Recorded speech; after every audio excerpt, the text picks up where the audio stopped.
Looks like we've reached the end. This is the place. There should not be any other hidden spaces in the vicinity. The path sure had some twists and turns, but it turns out that this place isn't actually that big.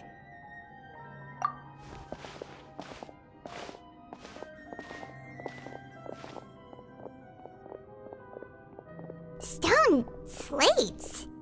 It seems like they were put here as an offering. Could we take them down and have a look? Perhaps we should just leave them be for now. There are 4 locations in total, but only 3 stone slates. The slate that should be in the first empty spot is missing. The surrounding walls also show signs of damage. There's something written below. Let Paimon see. Reason dictates that this nation be destroyed. I shall record the history of its future here in its past. Say what? It feels like someone left these slates and these words here for a purpose. But does he mean that Fontaine should be destroyed? That would fit the circumstances dictated by the prophecy, yes. Indeed, the slate's contents correspond to it. Take the second slate, for example. There's a person kneeling here. She seems so dedicated. And there's a whole bunch of other people behind her doing the same. She's facing this...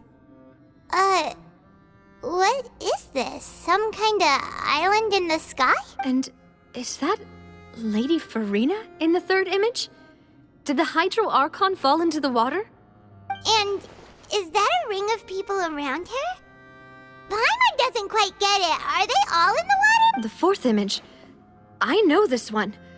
This exactly matches the content of the prophecy. The people will all be dissolved into the waters, and only the Hydro Archon will remain, weeping on her throne.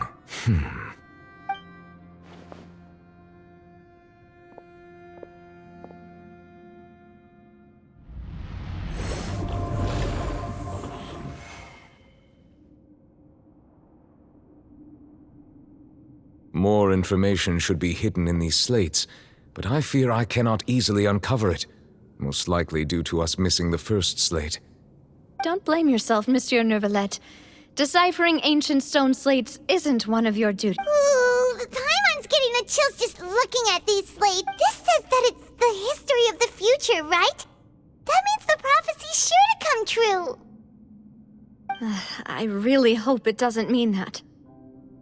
Still, Paimon feels like these images are kind of weird when you look at them together.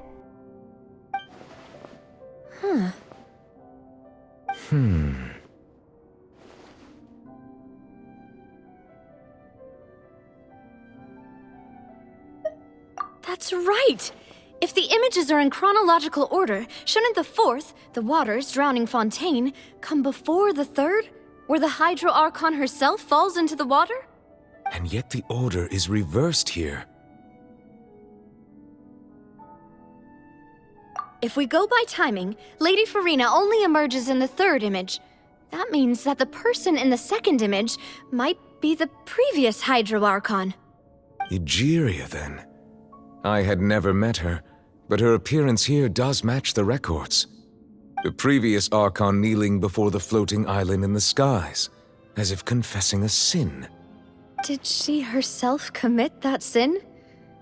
And if not, why would she be in such a posture? Also, I'm still wondering why these ancient stone slates are here at all. Judging from their contents, could this place be the origin of the prophecy?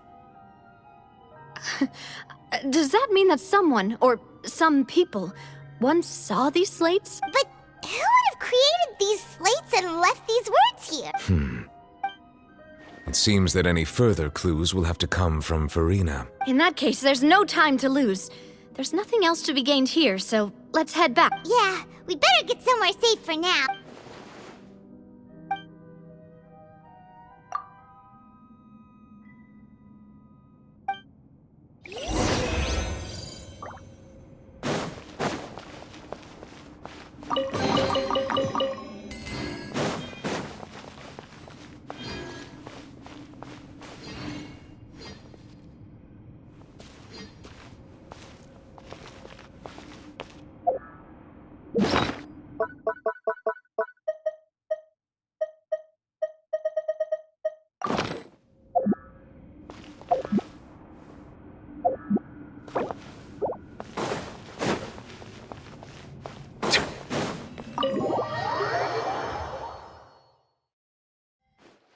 Let's split up here.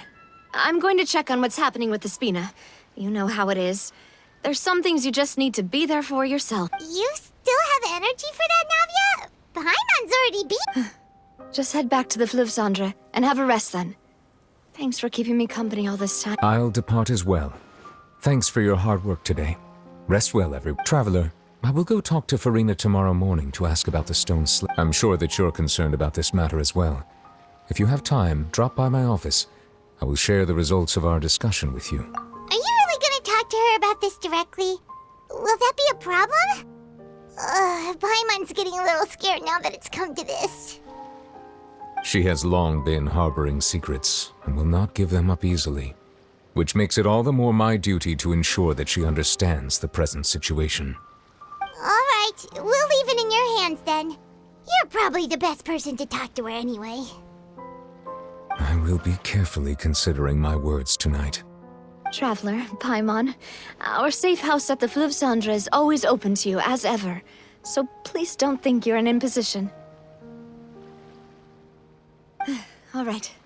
I'll be on my way then.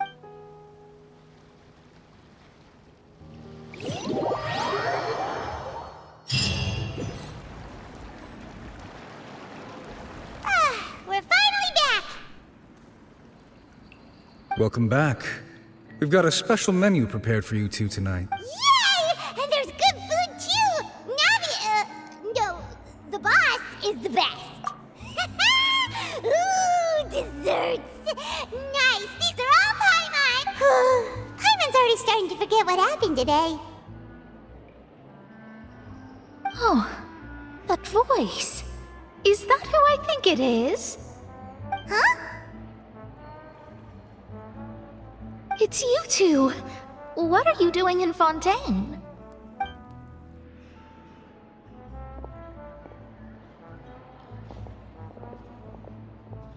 Mona?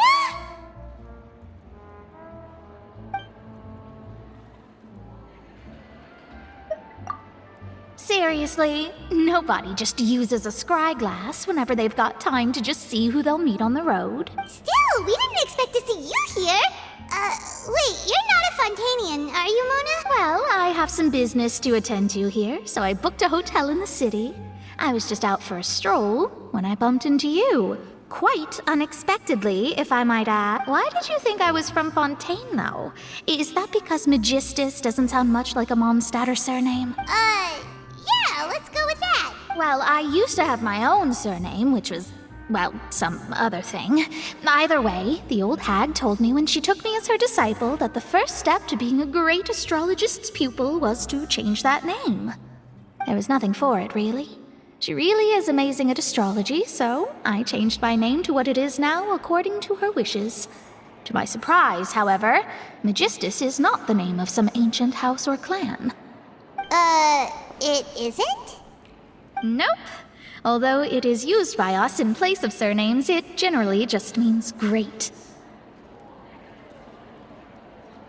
Wow! Imagine including a boast in your name. Wait, are you gonna have to put that into your genealogy as well?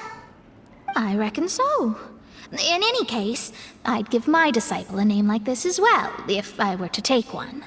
Astromancer Barbeloth Trismegistus. Whoa, that's a long one. Does it also mean great or something? My name means Mona the Great Astrologist.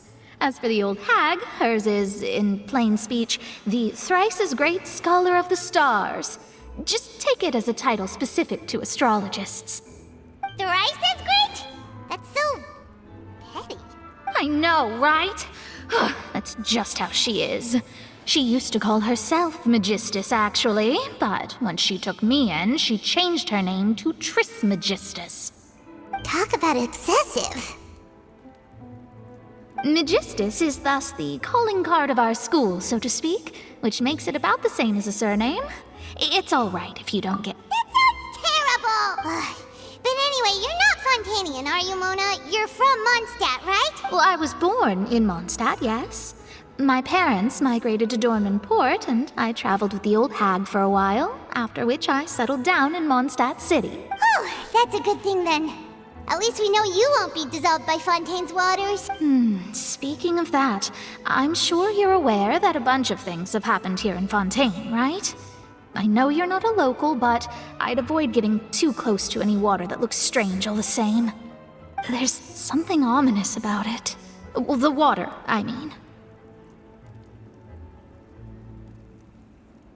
That was the main reason, yes. Just a while back, the Steambird invited me to take part in a panel and speak about the circulation of the prophecy as an astrologist. The invitation was sent quite early on. I don't think anyone expected Fontaine to be in this much trouble. What do you make of that prophecy, Mona? Just tell us what you think as an astrologist. Your word would go a long way to make things more certain and less... What I can tell you is that I'm an astrologist, and that this prophecy concerns the fate of Fontaine, even that of all Tevat.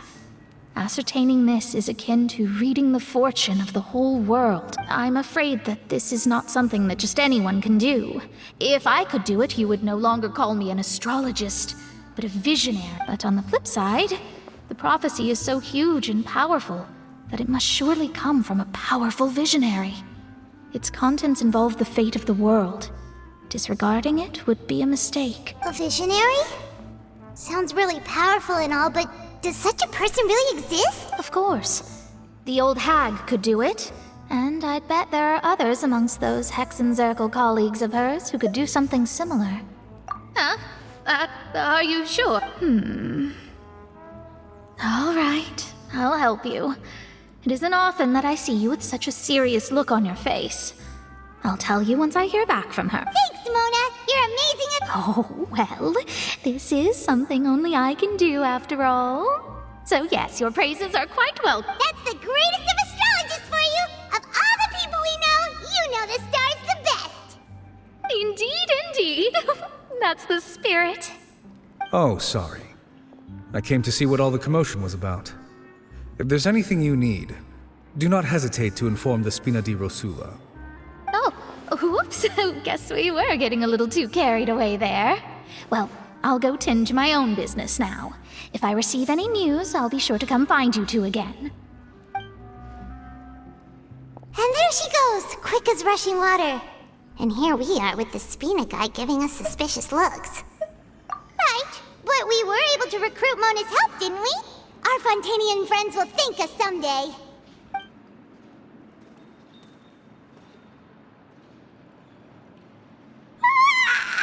Good morning. To be honest, Paimon's still feeling kind of sleepy. But it's time to get up, Traveler. We agreed to go see Neuvillette, so let's pack it up and get...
Keep an eye on the deployment of guards at all times.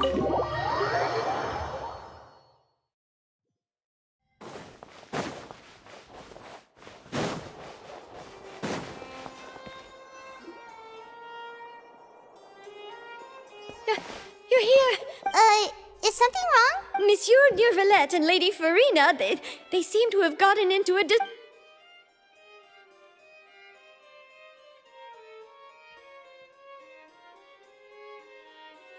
I said, I've already explained everything. And yet the problem has not been properly solved. There is little space for excuses between us. It is not my intention to offend you, but please, tell me where you stand. You are the Hydro Archon Focalor, are you not? Look at this. This is a list of the victims from the recent Poisson incident.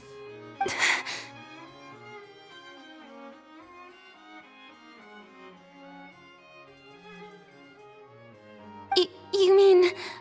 they're all... We did not arrive in time to avert this disaster, and I will not have it happen again. I will say this once more. You must tell me everything you know. Yesterday, I found 3 stone slates in some ancient ruins near Poisson. Do you know anything about those? Seriously? You're questioning me like this is a court case now. I don't know anything about that, but you found them in some ancient ruins, you say? That's correct, which is why I came to ask you some questions. There should have been 4 slates, but one of them was missing. The other 3 feature different images that seem to correlate to the prophecy.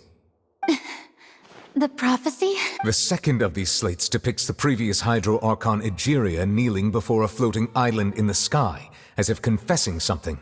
Do you know nothing of this either? I don't. I've never seen such slates. I'll ask you again. Do you really have no information regarding the previous Archon? My deciphering of the slates indicates that the Hydro Archon Egeria once had to confess to, or apologize for, a certain sin. If anyone would know about it, it should be you. All gods don't have the same secrets, you know. She was herself and I'm me. Is it really so strange that I know nothing? I understand your concerns, but I'm sorry. I just don't have anything to tell you. Forgive me for saying this now, Lady Farina, but I have long known of your various secret investigations into certain matters. There are several indications that you have been investigating the prophecy on the sly. This is not strange in itself, considering that you are the Hydro Archon. But it is strange that you should also claim to not know any of Egeria's secrets, as well as do nothing following your inquiries. You have never been as superficial as you have presented yourself to be, nor are you a fool. And yet, your behavior is very inconsistent.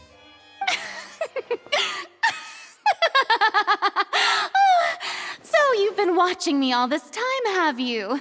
I didn't think you were that type. You... Well, since you know about my secret investigations, then you should know I'm actually working to take care of it. There's no point questioning or suspecting me. You're the Eudix, but you're still my subordinate.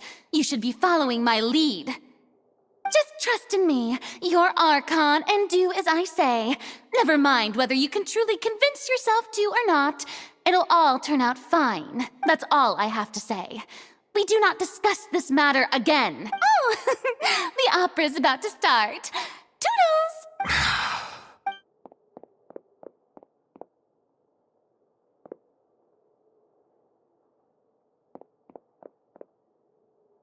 Did Farina not notice us standing by the door?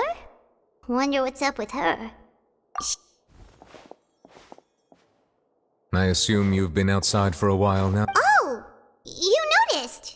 Seems Farina didn't even realize we were here. She was in a great panic, though I cannot discern the reason.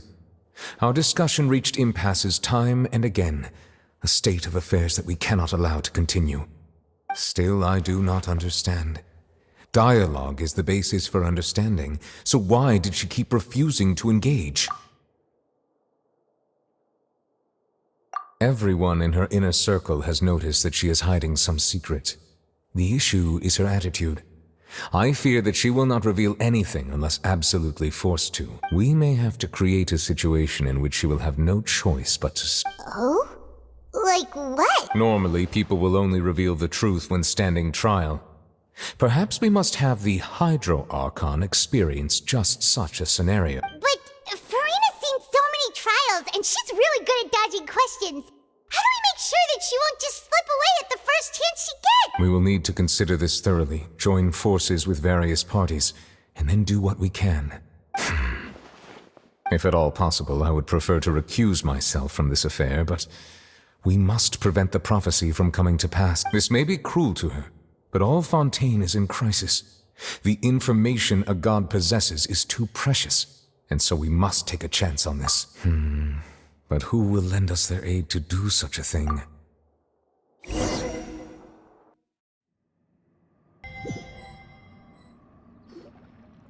Well, that's everyone, huh? Speaking of which, it was pretty smart of you to think of hiding here.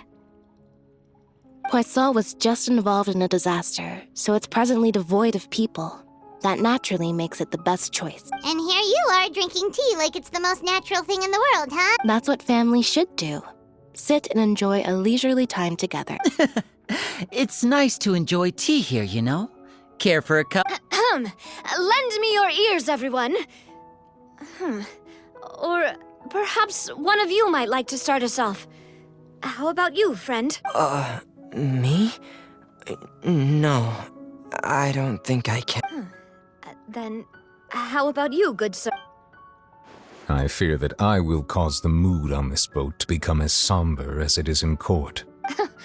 Well then, I guess we're lucky we've got a local like me to organize things. Wonderful, the spotlight at last. I guess I'll be facilitating things from here. That was a little long-winded, don't you think? Oh, you might be right. Anyway, to cut to the chase, our friend here, the Traveler, has brought us together to discuss something. As for what that is, well, let's start by saying that we'll be pooling our efforts together to create a series of traps. Oh, how intriguing. Well, it's just an expression, really. One that I just learned from Chlorand, and used on the spot. So, let's invite her to explain in detail. A round of applause, please. Huh? Didn't you say that you would be facilitating? Oh, come now. Your work doesn't involve much public speaking, right? This is a good chance to practice. You might even pick up some fancy oratory tricks to impress your boss with in the future. I see. And what does my boss say? He is glad that you consider him your boss. Do go on.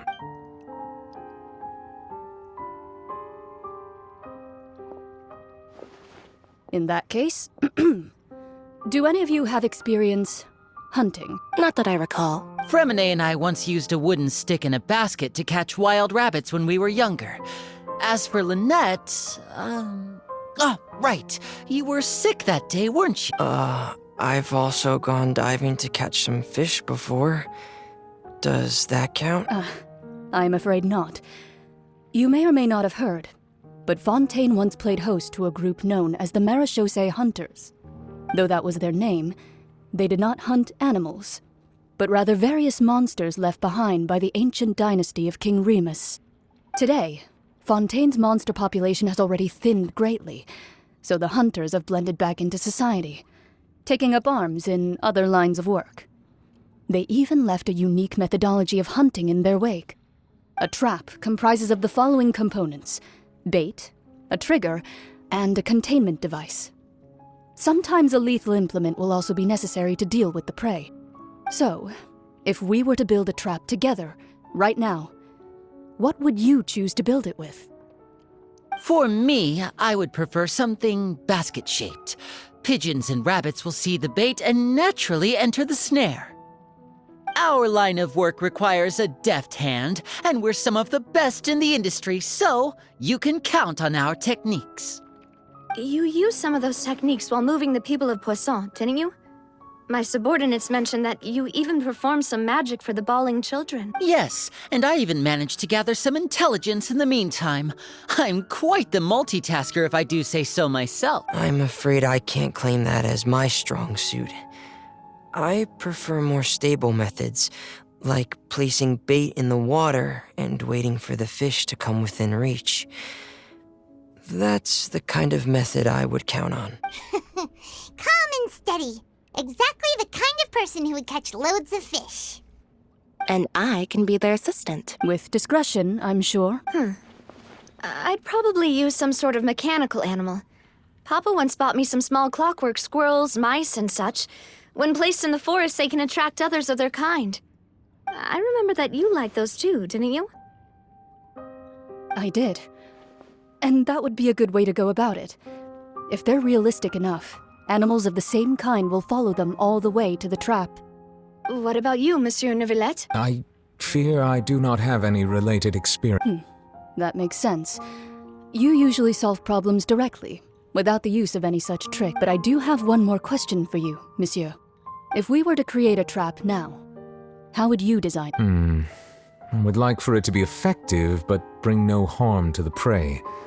A more gentle trap would be ideal. Kind, as always. However, our intention doesn't necessarily change the containment device and the type of implement we need. If we wanted to kill the prey in one strike, we would need a powerful implement. However, that also goes for prey that must be captured and safely contained. Wait, why's that? Only a hunter who's a true expert at subduing their prey can snare it without harming it. The line that divides life and death is often exceedingly thin. So are we going hunting together? Huh. We hadn't thought of seeing ourselves as hunters. It kinda works, but maybe it's still not the best metaphor. If our means of capturing and dealing with our prey is to put them on trial, then the hunting metaphor is actually quite accurate. But we shall require much more courage than any hunter to judge a god, a being whose seat is an exalted throne. Oh, so that's what's going on. Sounds very interesting.